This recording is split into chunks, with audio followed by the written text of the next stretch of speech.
ஒருவரது மரணம் எப்போது நிகழும் என்பதை கணிக்கக்கூடிய டெத் கிளாக் எனப்படும் ஒரு செயலி அறிமுகப்படுத்தப்பட்டுள்ளது. ஆனால் இந்த செயலி பயன்பாட்டிற்கு வந்தது என்னவோ கடந்த ஜூலையில். இது பற்றி பரவலாக பேசப்படுவது தற்போது. ஒருவரது வயது, உயரம், எடை, தினமும் சாப்பிடும் உணவு, உடற்பயிற்சி அளவு உள்ளிட்ட தகவல்களை அளித்தால் அது அவரது மரணம் எப்போது நிகழும் என்பதை துல்லியமாக கூறிவிடுமாம். ஆனால் எந்த வகைகளிலெல்லாம் வாழ்க்கை முறையை மாற்றினால் இதனை மாற்றியமைக்கலாம் என்பதையும் அது கூறுகிறதாம். இதுவரை கிட்டத்தட்ட 5.3 கோடி பேர் இதனை பயன்படுத்தி தங்களது மரண திகதியை அறிந்து கொண்டிருப்பதாகவும் கூறப்படுகிறது. இதுவரை 1.25 லட்சம் பேர் இந்த செயலியை பதிவிறக்கம் செய்திருக்கின்றார்கள். உடல் நலம் மற்றும் உடற்பயிற்சிகளில் அதிக கவனம் செலுத்துபவர்களுக்கு இந்த செயலி மிகவும் பிடித்தமானதாக உள்ளது. இதனை பயன்படுத்த இலவசம்தான் என்றாலும் இதனை தொடர்ந்து பயன்படுத்தும் போது அது ஒருவர் எப்போது இறப்பார் என்று ஒரு திகதியை குறிப்பிடுகிறதோ அதற்கான கவுண்டனை தொடங்கிவிடும். எப்போதாவது நாம் எப்போது இறப்போம் என்று நம்பி நாமே கேட்டுக்கொண்டிருக்கின்றோமா?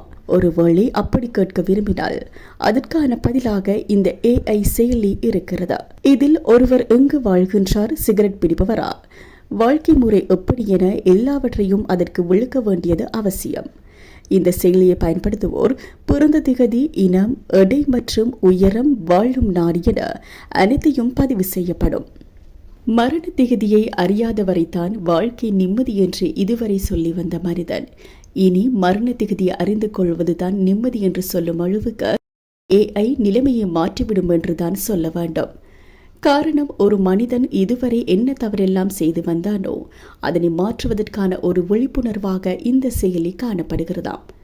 உடல் எடை அதிகமாக இருந்தால் அதனை குறைக்க அறிவுறுத்தி அறிவுரை வழங்குவது, உடற்பயிற்சி செய்ய சொல்வது, சிகரெட் பிடிப்பதால் எத்தனை ஆயுள் காலம் குறைகிறது என்பதை கண்கூடாக காட்டுவது, சரியான உணவை எடுத்துக்கொள்ள, எவ்வளவு மணி நேரம் உறங்க வேண்டும் என்று சொல்ல, மருத்துவ பரிசோதனை மேற்கொள்ள என நமது உடல் நலனை கண்ணும் கருத்துமாக பார்த்து நாம் அதனை செய்யும் போது வாழ்நாளை கூட்டி காண்பிக்குமாம்.